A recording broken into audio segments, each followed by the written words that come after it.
Hello, everybody. I think we are live. It says live on Facebook. So yes, hello, everybody. Thank you so much for being here today for Black Theater Workshop's next installment in our In Conversation series. Super happy to have all of you joining you. I'm Quincy Armorer, the Artistic Director of Black Theater Workshop. We are here in Montreal. And today is really exciting. I'm so excited for this guest that we have coming up, a legend and now a dear friend.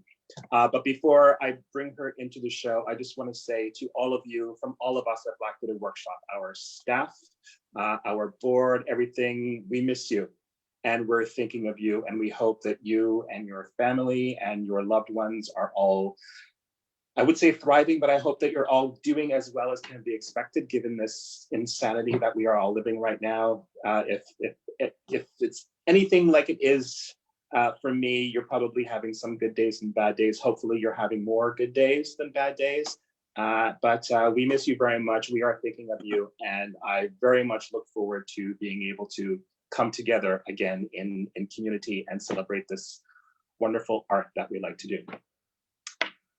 But today I am so excited. I'm being a little bit repetitive because she warrants a little bit of excitement. My guest today for our In Conversation series is a legend. Those of you who are regular theater goers here in Montreal will be no stranger to her fantastic talents. We know her as an actor, but mostly as a jazz singer as well. She's been in many productions with Black Theater Workshop and with other companies as well in Montreal, across the country, internationally. And I'm super happy to have her here to just talk a little bit about her career, her art, her music, and all of the things that we want to talk about. So without further ado, please join me in welcoming my fantastic guest, the legendary Ranee Lee. Ranee! Ta-da! Oh my goodness, what a beautiful build-up. Thank you, Quincy. My pleasure, darling. This is glorious. Isn't it? I'm the luckiest person in the world right now to be here talking to you. Oh, thank you. Well, I'm feeling pretty lucky too. I am, with all good. of what's going on. And like you said, the daily routine of whatever. To have you in my life and all of the special people in my life, it keeps me on top of things. Well, that's so nice of you to say, Ranee. Thank you for that. How about, I just want to start with you know, I would love that if we were just sitting in a room together chatting, but we have to do this in this format, so far away from each other. So before anything else, how about you let everybody know, how are you doing? How's your family, your loved ones? How are you?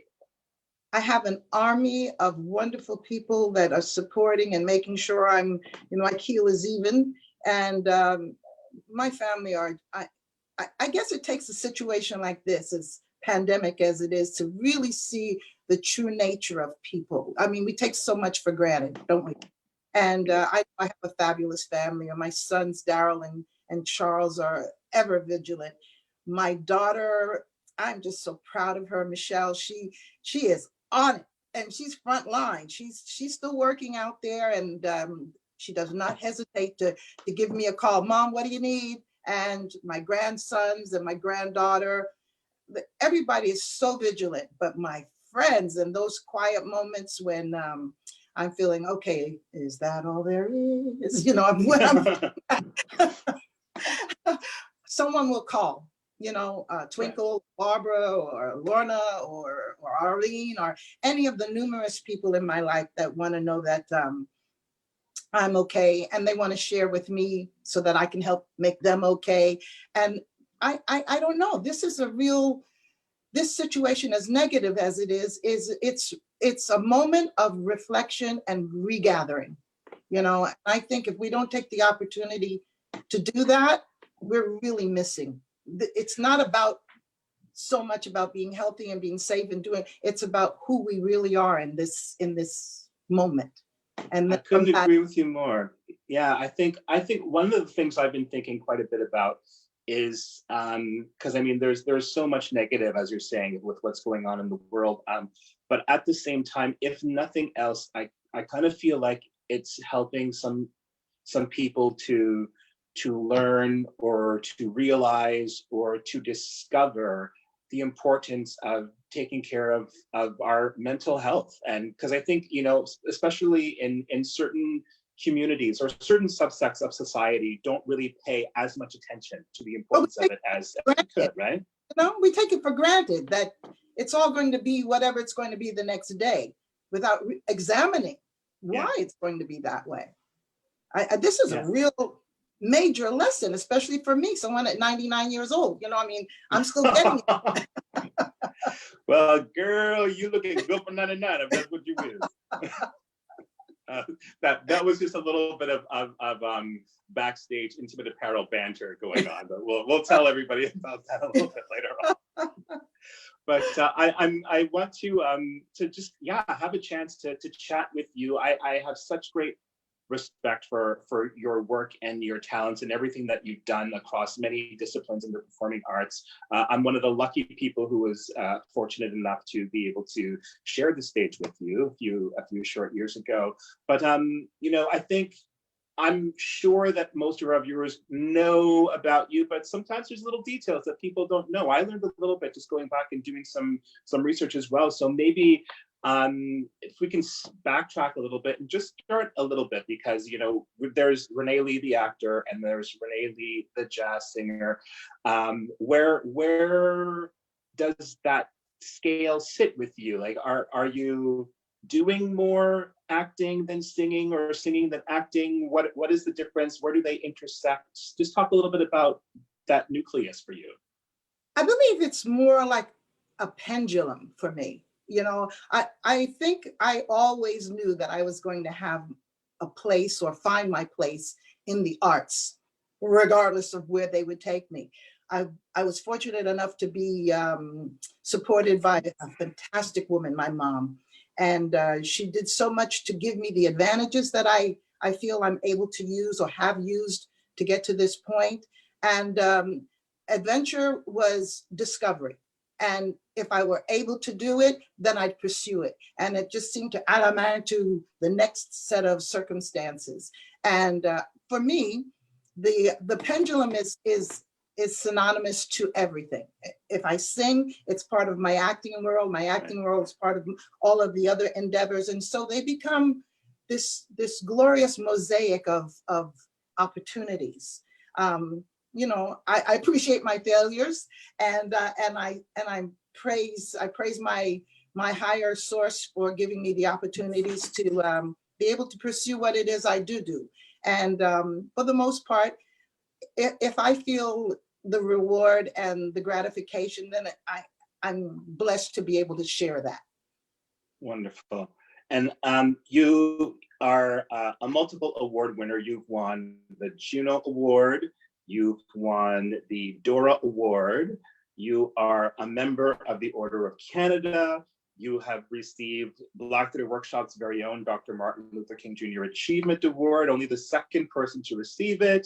But I want to just talk a little bit first about the production that you received your Dora Award for. And this was playing Billie Holiday in, tell everybody what it was.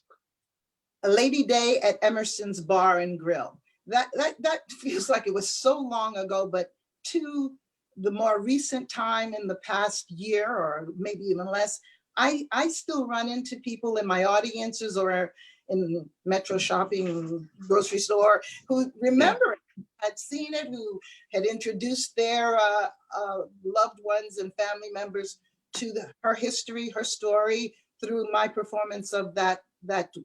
It's a fantastic play. I mean, you sort of have to take a Valium to do that play, because it really does. It does set a lot of things in motion. You know, a lot of the things that happened to Billie in particular. A lot may still be going on, and just the mere stick-to-itiveness that she had to keep going, along with all of the other, you know, things that happened to her in her life. But the history of her is quite a story, and eye-opening for many who just enjoy her music. So being able to research her life and to all of the components about, you know, seeing where she was in her life, that was very eye-opening for me as a young theater character. And you know, it brought me to so many levels of respect for the arts and for acting, and it gave me another vehicle. Yeah. Well, here's another question, because you've played many of the great divas of song, Billie Holiday being one. You know, you've played Mahalia Jackson, and then in your other show that you wrote, Dark Divas, I had to write them all down. You played 7 different great ladies: Pearl Bailey, Josephine Baker, Ella Fitzgerald, Billie Holiday, Lena Horne, Sarah Vaughan, and Dinah Washington. Right. And so fantastic that you can do all that. I think what I'm curious about is, what is it like to have to take on playing these actual people, these legendary artists? What kind of pressure is that, or what kind of pressure did you put on yourself to represent them properly? Pressure, for real. What was I thinking? But you know, I grew up with these women. They were the icons of my era, and I looked up to them as, from the mere standpoint of, they were fantastic and paving the way for what I and hundreds and hundreds of other performers, vocalists, actors, artists did and do today. And I think just having that sort of virtual respect for what they did and the levels that they achieved gave me the inspiration that I would like to see what it was like to wear their skin for a minute, you know, virtual skin for it. It was first of all a labor, but a labor of love to go in and research them and find the relative things that were similar in their lives, and then so much that was so different, you know, and their own contributions. And I think, I don't know if I guess it's a certain generation, but I don't know if there's a name that you mentioned that people would not remember or had some sort of association with through a parent or a grandparent or themselves, like myself. So yeah, I would wake up like 3 o'clock in the morning with an idea, and Richard would say, okay, I'll see you in the morning. And I'd go down and I'd type and I'd research and I'd read, and it was wonderful. It was a glorious expedition into to doing that. I wish I had the stamina to do it again, but yeah, I think that one speaks for itself. Well, you know, another time maybe you and I will have a conversation about doing it again. Who knows? Oh! I might know an artistic director of a company. Anyways, we'll see. But I think what's really fun for me to be able to just chat with you now here is to know the person, because seeing you on stage is one thing, and I think our community loves the fact that you're just this wonderful, awesome talent, and you've played with so many of us. You know, I mentioned Mahalia Jackson. That's the Mahalia Jackson story that you performed at the Siegel Center for Performing Arts. That's correct. And that was produced by Roger Peters. Yes.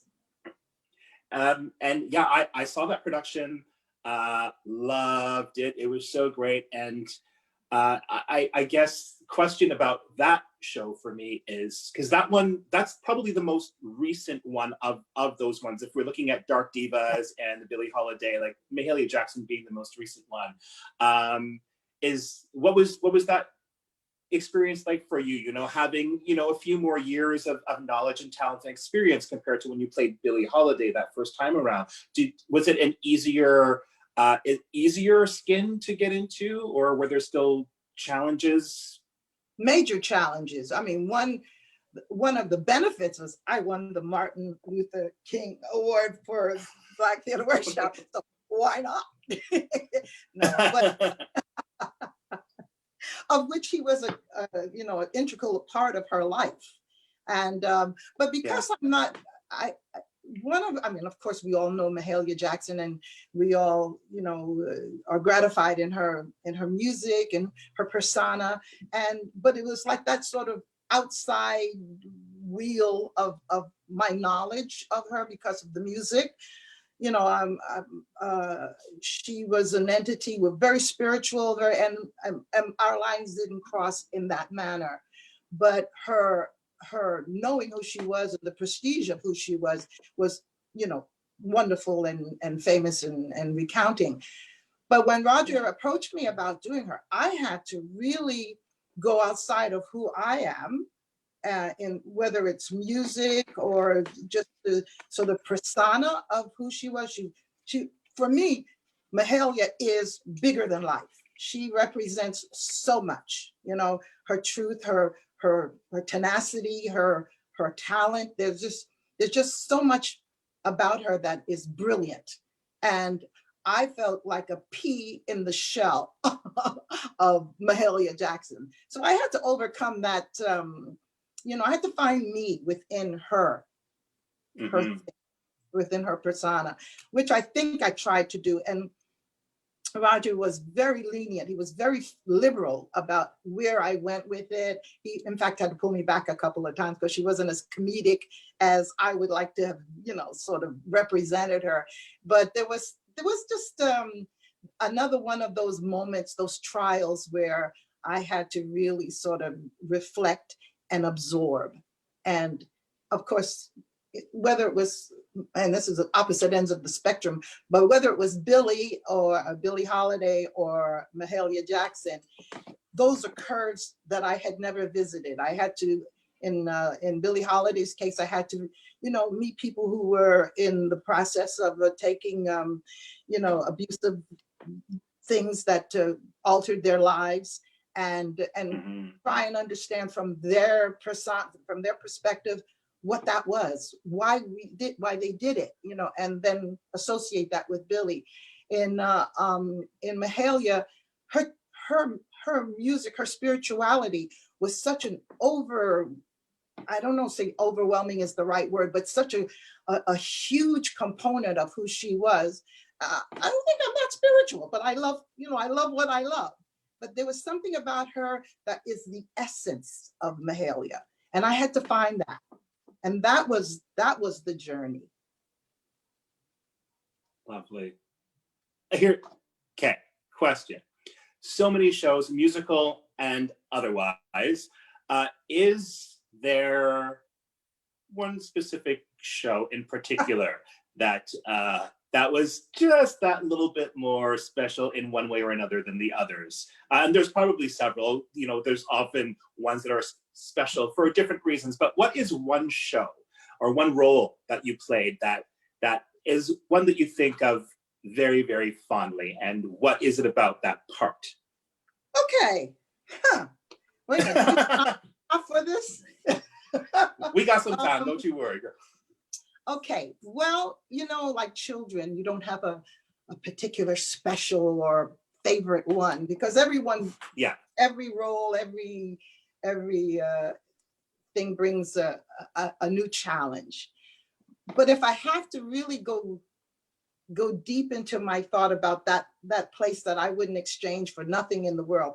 So I have to go back in history. When I was a very young person, probably before I was married and had children, Billie Dee Williams was just the sort of icon to every woman on the planet who would see him in any sort of film or condition. And for those people who are wondering who he was, he played, I had to write that down, Lando Calrissian. Lando Calrissian. Star Wars. Star Wars, right. And so it was in and amongst that time that, in fact, I had a saying that Billie Dee Williams was going to be the father of all my children. It didn't work out that way. And it was so far into the past. But when I was called, and I think he was playing that part in the early 80s or late 80s. Yeah. Well, Empire Strikes Back came out in 1980, so it would have been around there. That's right. And he had reinvented the Billie Dee Williams persona. Like, I mean, he was just super gorgeous and seemed like a really cool and laid back and, oh, you know, I mean. And one day I was in my kitchen at home, and I received a phone call from a production company that said, without audition, I had won the part of Billy Dee Williams' love interest in the movie Giant Steps. If you listen closely, you can still hear my scream reverberating around the planet, because that to me was the ultimate. I mean, without audition, that, that's Amazing. the cherry on top of the baked Alaska, So yeah, that would be a monumental experience. And then of course, we should never meet our idols, but it was wonderful to do that movie and have all that time in the grace of Billy Dee Williams. So that would be that for now. Fantastic. Later for Fantastic. I know many people will know him as Lando Calrissian. I think I remember him from I think, did he do Lady Sings the Blues opposite Diana Ross? Yes, with Diana Ross. Yeah. He was her love Diana interest. Ross. Yes, travel. Good stuff. So I wanna just take a moment, a little bit, to just talk about maybe a couple, like your experience with Black Theatre Workshop in particular. We will remember you. It was in 2000, I want to say 2010, the 40th anniversary BTW production of A Raisin in the Sun that you were in. Yeah. I love it. I love it when you talk about a show and someone who was involved in that show has that kind of response. Elaborate. What was it about that experience that gives you that reaction? The cast was fantastic.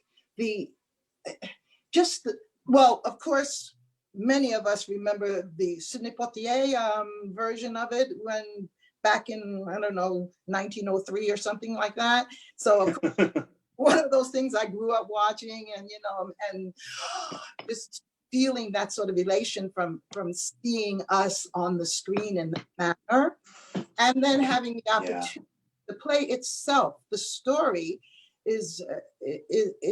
should be considered as one of the 8 wonders of the world. I just think it's a fantastic venue to expose a generation and the real life of people. And the production of it was so real. It really divided me from all of the other sort of idioms of my life as far as, my career is concerned, whether it's instruments or vocal or dancing or whatever else I do. That really planted me on the, on the terra firma of what acting is all about, just becoming part of the characters and the real life situations of that, because it was so real life. It was so real life. I get emotional thinking how brilliant the play is and how beautifully it was directed, and the symmetry of characters among each other and the real life, the essence of it. So yeah, playing Mama, where I had to think back on my own grandmother experiences. My mom was a more liberated woman, I would think. She was hardworking, but I could not identify her character within my character at that point. But I feel my grandmother would have had that sort of carriage. Okay. What I mean, that the cadence of it, everything about her, even the spirituality, and having to find that and absorb that, it was really something of a lifetime for me. I wish that the Montreal English Theatre Awards were in existence back then, because I guarantee your performance and many others in that production would have been nominated. I saw that production. I had just moved back to Montreal in time to see it, which was so great, and I just loved it. You, of course, were a dream to see on stage. And you mentioned the cast. There were some wonderful performers in there.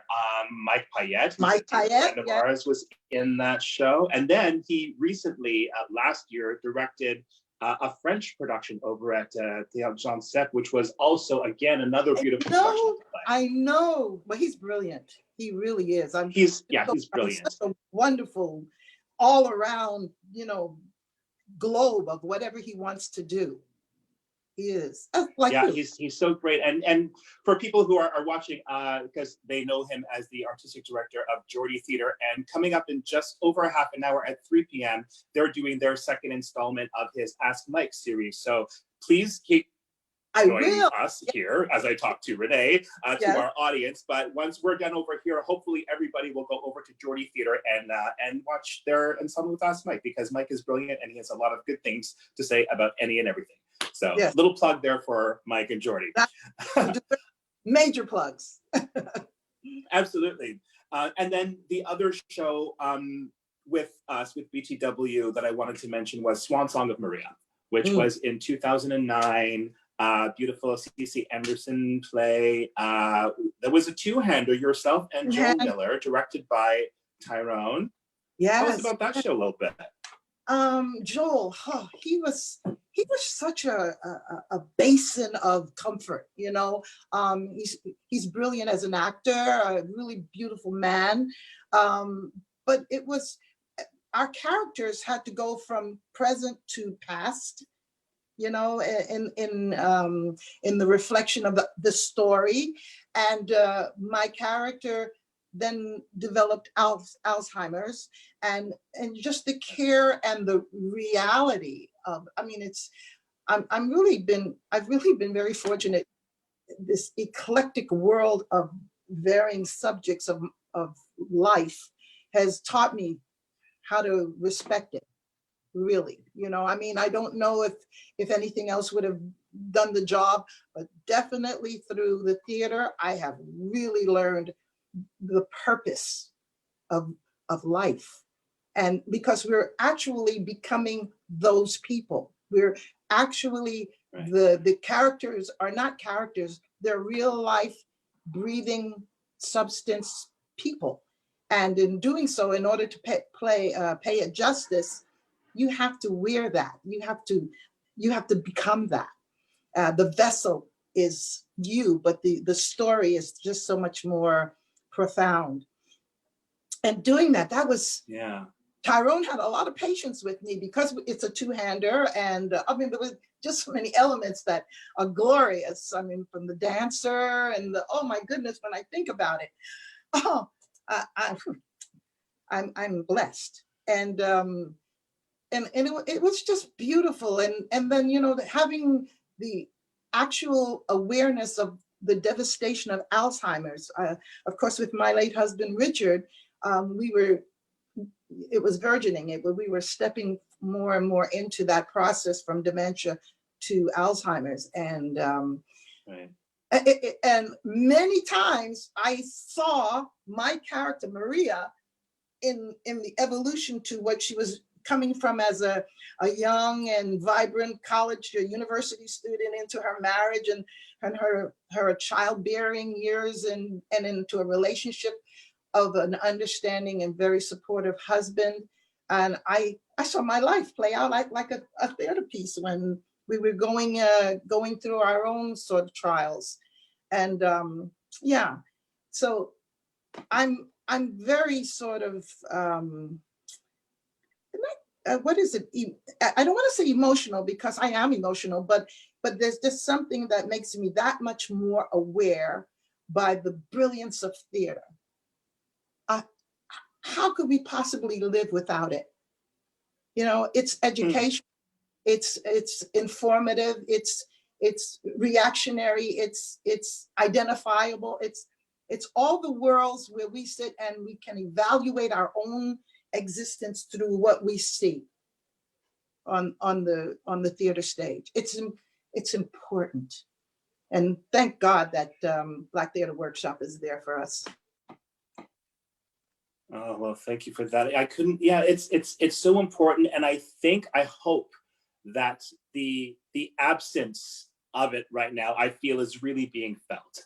I think, you know, sometimes if it's a case of the absence makes the heart go fonder, the absence of being able to go to the theater and to see stories and to see the work of the artist, not just the artist on stage, but everyone behind the scenes. Like, I so miss what we do. And I think that's part of the struggle for a lot of us right now who can't do this thing that we've dedicated our lives to, it's very, very hard. And we're finding, I think, we're trying to find ways of staying connected and to come up with some version of art and expression as much as we can in this medium.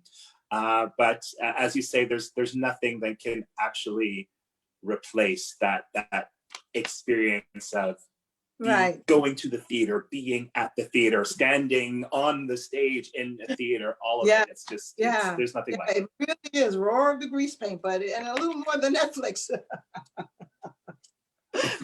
Yeah, Netflix is okay, but it's not going to cut it in the long run. Not going to cut it. I have to, Renee, I have to talk about one more show, only because it's the one that we did together. By Lynn Nottage, Intimate Apparel at the Centaur Theater. Oh my God, good times, and good people, like even just on stage. I mean, to be on stage with you was a gift for all of us. And then it was you and myself, and of course, Lucinda Davis, who starred in that as Esther, and she was phenomenal. Yes. We had Tamara Brown, fantastic Tamara Brown. We had Patricia Somerset, it was lovely, and we had Eloi Archambault-Douay, and that's just us who were on stage. And of course, with Micheline directing and our design, everything about that show for me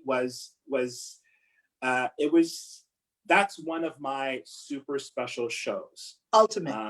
And yeah, the only downside for me with that show was the way that the script is set up. Pretty much everybody gets a chance to be in scenes with Esther, beautifully played by Lucinda, but not so much with each other. But we did get to dance together. Yes, we did. I remember doing the dance at the end of Act 1. Yes, and my body's still shaped from that corset. I know that was intense. That was intense, but such a lovely show and a great story. I remember, I don't know if you remember this, but there was that shot at the very end of Act 1 that was of myself and Lucinda, the wedding. We kind of took that wedding picture of, unidentified Negro couple circa 1905 or whatever it was. And that the image of being there and taking that picture, there was just so much about what Lynn Nottage, the great Lynn Nottage, did with that piece that was an honor to be a part of. And then, of course, just to be backstage with you was half the fun for me. Well, it was always a struggle. I spent a lot of time trying to get in and out of that corset. I didn't have to wear no corset, so. It was a phenomenal in that show. experience. Oh my goodness, when I think back, yeah. Oh, thank you for these memories. It's sort of like, I'm like at a party among so many wonderful people all by myself in my living room. But it's the energy, which I miss, the energy and the excitement of the times and getting ready for this and the association and just all of the overall involvement of all of us together. Oh yes, this is so grand. Thank you for this opportunity, Quincy. My pleasure. I'm so happy that you're here. Oh, I have a question for you because I asked Tamara Brown, who is the only person I've had any kind of physical contact with in the past 2 months because we lived together. Thank God I at least have somebody in my home. It's been great. But I asked her, I was like, if you had a question to ask Renee, what would it be? And so her question was, along the trajectory of your wonderful career, what was the event or show or anything that was the most surprising to come along? What kind of like surprised you on that journey and why? Well, again, it's sort of, there's a number of things that resonate, but I think one of the most surprising and happenings in my life was when I was informed I was being made the Order of Canada. That was, to me, I mean, any work that I do on or in the stage or in theater or in music, it's a given. I am supposed to do this. I know that. And I feel the loss of it when I'm not doing it. But to be awarded for my contributions in that field as a teacher as well, because I've been with McGill University for almost 33 years. And I've seen a lot of wonderfully talented people come through those hallowed halls. And I feel in a minuscule way helpful in that respect. But to have the country, say to me, we recognize you, Renee, for these efforts, for your whatever sacrifices I have to make in order to make these things work. And believe me, there have been a number of sacrifices, but it sort of abolishes any efforts or negativity or benefits or anything by just being recognized by this country for that purpose. And I think it was like a who me type of moment, you know, and it just, there are no words to express the depth of what, it's more than gratitude, it's more than appreciation, it's more than, I mean, it's a phenomenal experience. And I am overly responsive to it as far as the gratitude, for lack of a better word, because it is important. It's important to me. It's important to every member of my family. It's important to my colleagues who know that I didn't do anything on my own, that in every step of my journey, you and my friend Cindy and all my buddies and all of my children, Richard at the helm, his children, you know, it's more than a village, it's a universe that has given me that opportunity to receive the Order of Canada. And I mean, it's so well deserved. And I think that the fact that you received that, and then just everything that you've accomplished, everything like permeates a little bit further down. And we have a mentorship program over at Black Theatre Workshop where looking at the up and coming artists in our community is important, and we want to foster them and make sure that there is a connection, or at least an idea of being able to see possibility and to see themselves in possibility out there. And I think with everything that you have done, the Order of Canada being one of several great accomplishments, I'm grateful that young people, particularly young people from our Black communities, both locally and beyond, have people like you that they can look at and be like, that is the kind of success that I want to emulate. And it's possible because she's done it. Yeah. I mean, I still feel like I've got a long way yet to go. My journey is not over. And nope.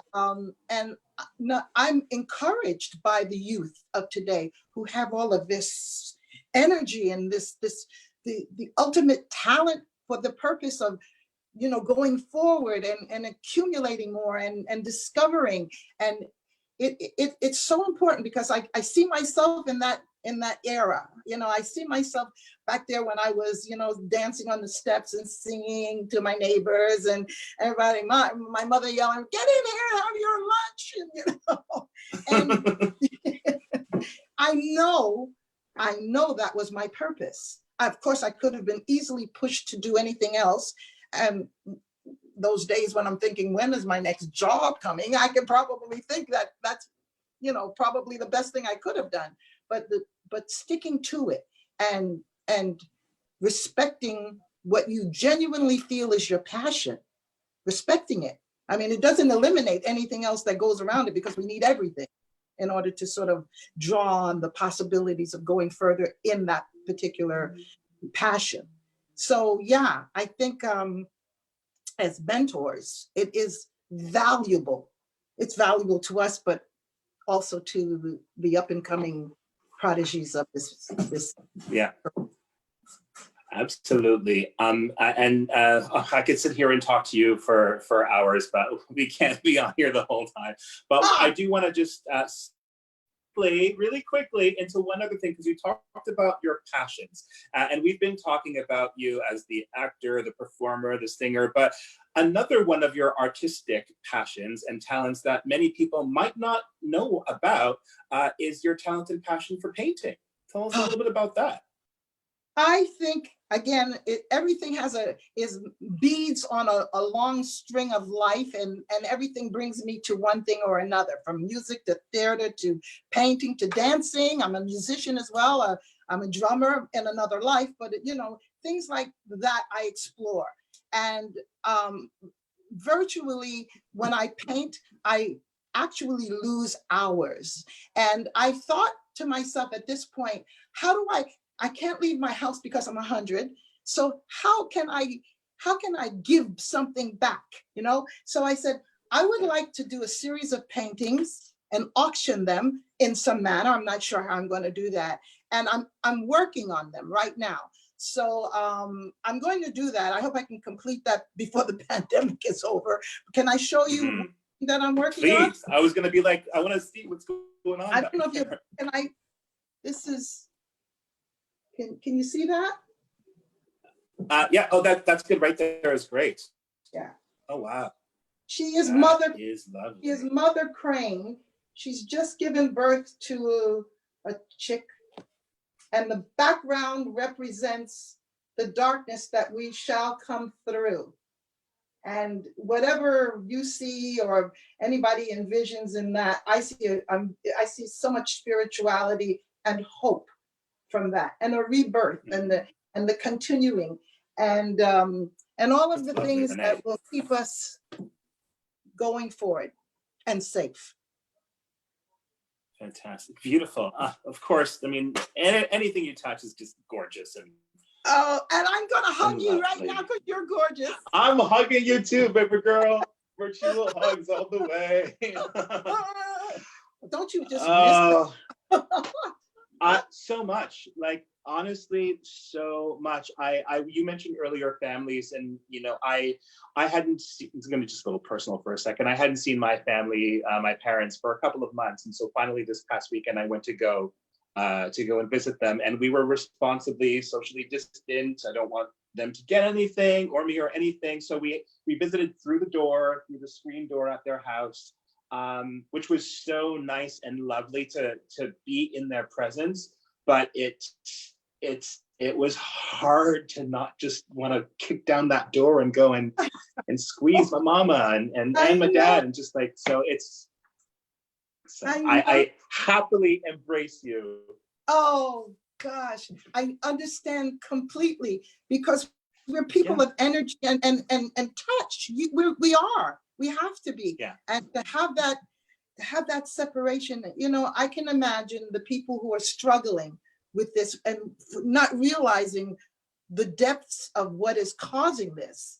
But and just to say we're all in this together, it almost sounds too cliche now to say that.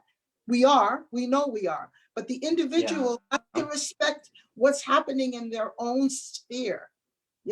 And whether we're all in a boat together, we're still singularly saying, am I going to make it through? Am I going to get to the other side of of this terrain? And we will. We have that. Yeah. We have that.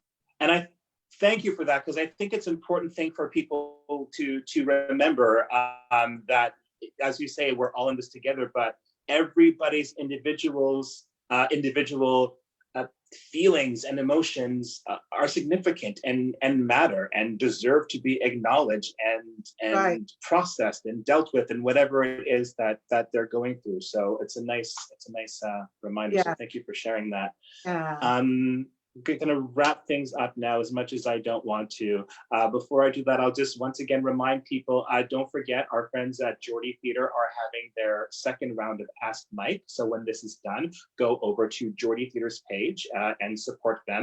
One of my favorite things about this English theatre community we have here in Montreal is that we are small but super close and super supportive. So shout out to all of them, and go support Geordie Theatre in 15 minutes. And Ranee, my dear, I was so happy when you responded positively to my invitation to come and be on here.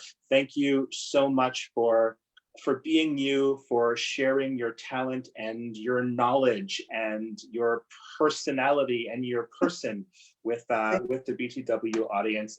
I think you are just absolutely sensational. I have the deepest amount of love and respect for you. And it meant the world to me that you came to have a conversation with me. So thank you from the bottom of my heart. So lucky to have you in my life. Thank you, Quincy. I'm lucky to have you, and Black Theater Workshop is lucky to have you, and the world is lucky to have Ranee Lee. So thank you. We're going to see all of you who joined us. Let's stay connected. Yes, let's stay connected. All of you out there who are watching, be safe, be diligent, do your part. Take care of yourselves and take care of the people around you, whether you know them or not. And on behalf of everyone at Black Theater Workshop, we look forward to seeing you at the theater. Again, not sure when it's going to be, but hopefully sooner as opposed to later. And feel free to join me in one final salute to my wonderful guest today, Ranee. Thank you so much. Mwah. I love you, dear. Bye, everybody. We'll see you soon.